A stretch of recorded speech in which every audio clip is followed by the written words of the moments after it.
Le psaume 24, mes chers amis, est un chant majestueux. Un chant qui résonne à travers les âges, unissant les voix des fidèles dans une harmonie céleste. Un chant qui célèbre la souveraineté de Dieu, le roi des rois, le Seigneur des seigneurs. Il proclame la grandeur et la majesté de notre Créateur. Un hymne de louange qui traverse les siècles, reliant les générations passées, présentes et futures dans une adoration commune. Il nous rappelle une vérité fondamentale: la terre et tout ce qu'elle contient appartiennent au Seigneur. Chaque montagne, chaque vallée, chaque océan et chaque créature sont sous sa souveraineté. Ce psaume, souvent associé à la procession de l'Arche d'Alliance vers Jérusalem, nous invite à un voyage spirituel. Un pèlerinage sacré qui nous rapproche de la présence divine. Un voyage vers le cœur de la présence divine, où nous pouvons trouver paix, réconfort et inspiration. Prêtons attention à ces paroles. Laissons-les pénétrer nos cœurs et nous inspirer à vivre une vie digne du Tout-Puissant. Que ce chant de louange et de royauté guide nos pas et illumine notre chemin. Psaume de David. À l'Éternel la terre et ce qu'elle renferme, le monde et ceux qui l'habitent. Dès le premier verset, le ton est donné. La terre, dans toute sa splendeur, appartient à Dieu. Les montagnes imposantes, les océans profonds, les vastes plaines. Tout est à lui. Et nous, humbles habitants de cette terre, sommes également sous sa seigneurie. Il est le Créateur, le Maître de l'univers. Reconnaissons sa grandeur et offrons-lui notre adoration. Le psaume nous interroge alors: qui pourra gravir la montagne de l'Éternel? Qui aura la force et la détermination de monter jusqu'à ce lieu sacré où la présence divine est ressentie si intensément? Qui s'élèvera jusqu'à son lieu saint? Qui aura le privilège de se tenir dans ce sanctuaire, où chaque pierre raconte une histoire de foi et de dévotion?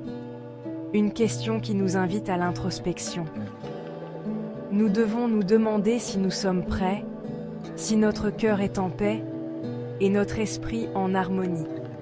Qui, parmi nous, est digne de se tenir en présence de Dieu? Qui peut prétendre à cette pureté et cette sincérité nécessaires pour être accepté dans ce lieu sacré? La réponse est claire. Celui qui a les mains innocentes et le cœur pur. Celui qui agit avec droiture et honnêteté, sans arrière-pensée ni malice. Celui qui ne se livre pas aux mensonges, qui parle avec vérité et intégrité, même lorsque c'est difficile. Qui ne jure pas pour tromper son prochain, mais qui tient ses promesses et respecte ses engagements. La pureté du cœur et des actions est le passeport pour s'approcher de Dieu.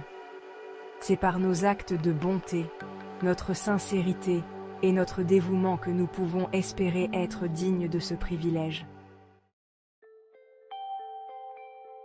Quatrième partie, la génération des justes. Ceux qui cherchent Dieu, qui aspirent à sa présence, forment une génération qui recherche ta face, qui recherche le Dieu de Jacob. Ils sont assoiffés de justice, de vérité, de sainteté. Leur récompense?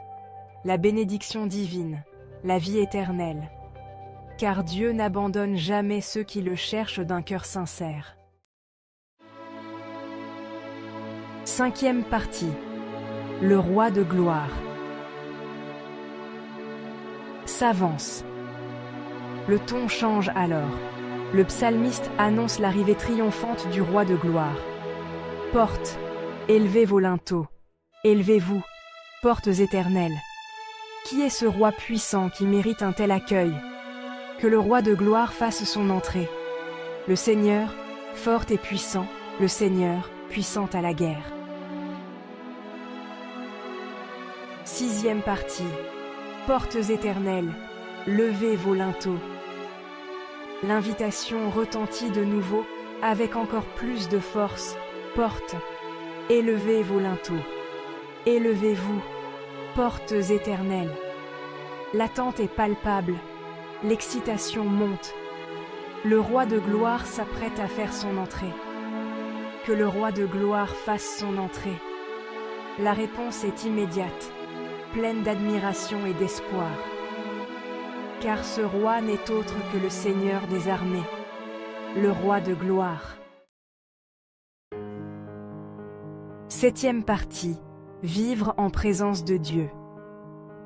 Dans cette partie, nous explorerons comment vivre chaque instant en communion avec le divin.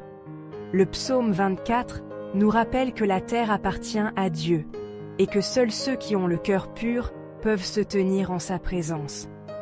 Cela signifie que nous devons purifier nos cœurs et nos esprits pour être dignes de cette présence divine. C'est un appel à la sainteté, à la recherche constante de Dieu. Chaque jour, nous devons nous efforcer de vivre selon ses préceptes et de chercher sa guidance dans toutes nos actions. Vivons chaque jour dans la conscience de sa présence, en cherchant à lui plaire en toutes choses.